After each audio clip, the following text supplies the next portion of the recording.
Film மேக்கிங்ல பண்ணக்கூடாத ஒரு மிஸ்டேக். Opening, middle, ending. அதாவது intro, interval and climax. So இந்த மூணும் ப்ராப்பரா இருந்துச்சுன்னா அதுக்கப்புறம் நீங்க வந்து அந்த ஸ்டோரியில என்ன மிஸ்டேக்ஸ் இடையில சின்னதா பண்ணியிருந்தாலும் பெருசா கண்ணுக்கு தெரியாது. ஃபார் எக்ஸாம்பிள் நம்ம குருவி படத்தை எடுத்துக்கலாம். இந்த படத்தோட கதையா இருக்கட்டும், கொண்டு போன விதமா இருக்கட்டும், எல்லாமே வந்து கிட்டத்தட்ட ஒரு ஃப்ரெஷ்ஷான கான்செப்ட். அதாவது ஃபர்ஸ்ட் ஹாஃப்ல ஒரு மாதிரி ஸ்டோரி ஸ்டார்ட் ஆகுது, அப்புறம் மலேசியாவுக்கு டிராவல் ஆகுது, திரும்ப செகண்ட் ஹாஃப்ல ஆந்திரா கடப்பா கிட்ட வர்றாங்க. நிறைய விஷயத்தை வந்து உள்ள கொண்டு வந்திருக்காங்க. பட் என்னதான் இவ்வளவு விஷயம் உள்ள இருந்தாலும் குருவின்ற படத்தை சொன்னா நம்ம மைண்டுக்கு வர்றது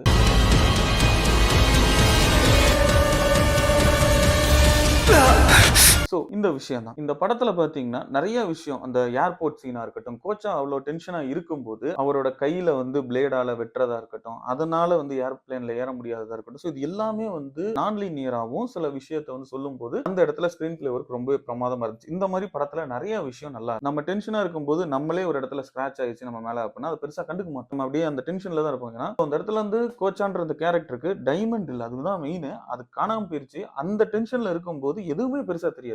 ஸோ அதுவுமே ஒரு ரியாலிட்டியை டச் பண்ணுச்சு.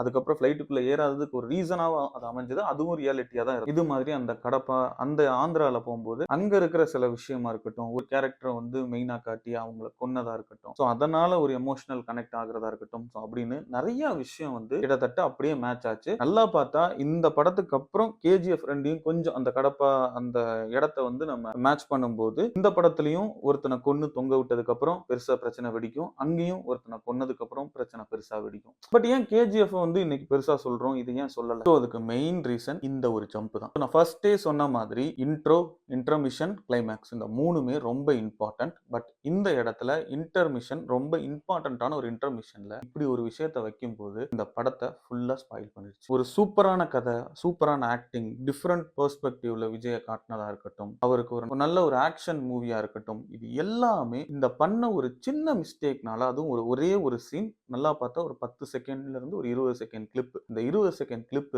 3 மணி நேர படத்தை முடிச்சு விட்டுருச்சு. ஸோ அதனால தான் நிறைய டைரக்டர்ஸ்லாம் பார்த்தீங்கன்னா ஃபர்ஸ்ட் இன்ட்ரோ எழுதுவாங்க, அப்புறம் இன்டர்மிஷன் எழுதுவாங்க, அப்புறமா கிளைமேக்ஸ் எழுதிடுவாங்க. இதுக்கப்புறம் தான் ஸ்டோரியை உள்ள டெவலப் பண்ணுவாங்க. நிறைய டைரக்டரோட இன்டர்வியூஸ்லேயே அவங்க சொல்லியிருப்பாங்க. இந்த மாதிரியான இன்ஃபர்மேஷனுக்கு நம்ம சேனலை சப்ஸ்கிரைப் பண்ணிக்கோங்க. வேற ஏதாவது இந்த மாதிரி இன்ஃபர்மேஷன் தெரிஞ்சுக்கணும்னா என்னன்றதை கமெண்ட் பண்ணுங்க, அதை பற்றியும் நம்ம பேசுவோம்.